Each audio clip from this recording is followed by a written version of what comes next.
جوہا شام ڈھلنے اور اپنا دھندا شروع کرنے کے انتظار میں ایک درخت کی چھاؤں میں میوے استراحت تھا۔ اچانک اسے کسی نے جھنجھوڑ کر جگایا۔ اٹھو جوہا، دیکھو ذرا، وہ تھیلے جا رہے ہیں جن میں بہت سی جواہرات ہیں۔ جوہا اپنی جگہ سے ہلا بھی نہیں۔ وہ بولا، میں کیا کروں؟ پھر کسی اور نے کہا، ارے دیکھو تو، تمہارے ہی گھر جا رہے ہیں تھیلے۔ وہ موصوف پھر بھی یوں ہی پڑے رہے۔ ہاں تو پھر کچھ سمجھے؟ کیا سمجھے؟ ہم لفظوں کو اہمیت نہیں دیتے، سکوت کو دیتے ہیں۔ سکوت ایک کیفیت ہے۔ جس طرح سے قسم قسم کی آوازیں کلمے ہوتے ہیں، جملے ہوتے ہیں، تو قسم قسم کا سکوت بھی ہوتا ہے۔ ہماری پہچان الفاظ نہیں ہیں، خاموشی ہے۔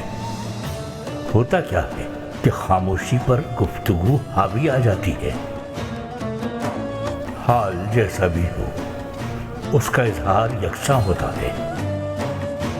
حال کو جن بھی لفظوں، جن بھی جملوں کا جامہ پہنا دو، الفاظ کو جوڑ جاڑ کر جو چاہے مفہوم گھڑ لو، معنی ہی اصل ہے بات کی۔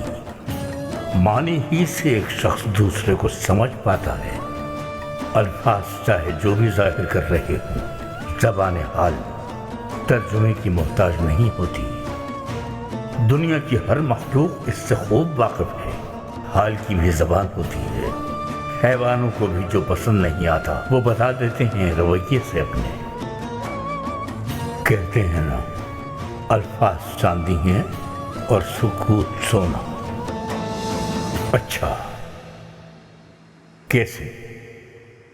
اچھا جملہ ہے، مان لیا، مگر اس کا مقصد کیا ہے؟ سکوت یعنی ایسی چیز جس کا موازنہ صرف سونے سے کیا جا سکتا ہے۔ تو کیا سکوت الفاظ سے زیادہ راز آشکار کر سکتا ہے؟ الفاظ سے زیادہ جامع ہوتا ہے کیا؟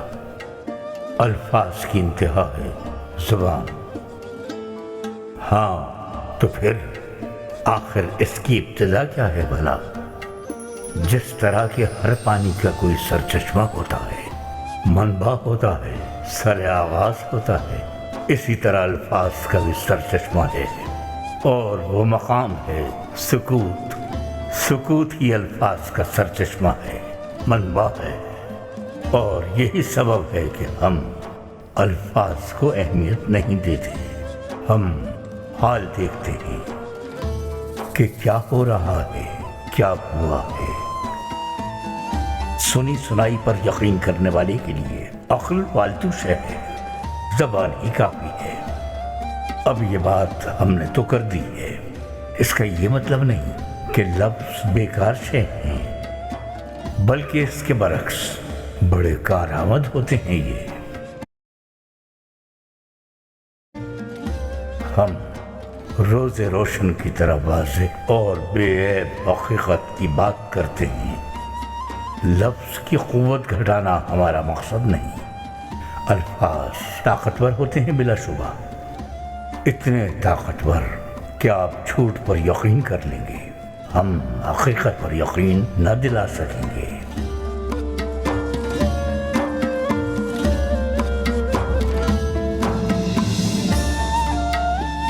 آرتین آفندی نظر نہیں آ رہے؟ یہاں ہوں میں شیخ محترم۔ آج سے ہم تمہیں عبداللہ آفندی پکاریں گے، عزیز فرزند۔ اس کے معنی تو جانتا ہی نہیں۔ مانی ہے اللہ کا بندہ عبداللہ آفندی۔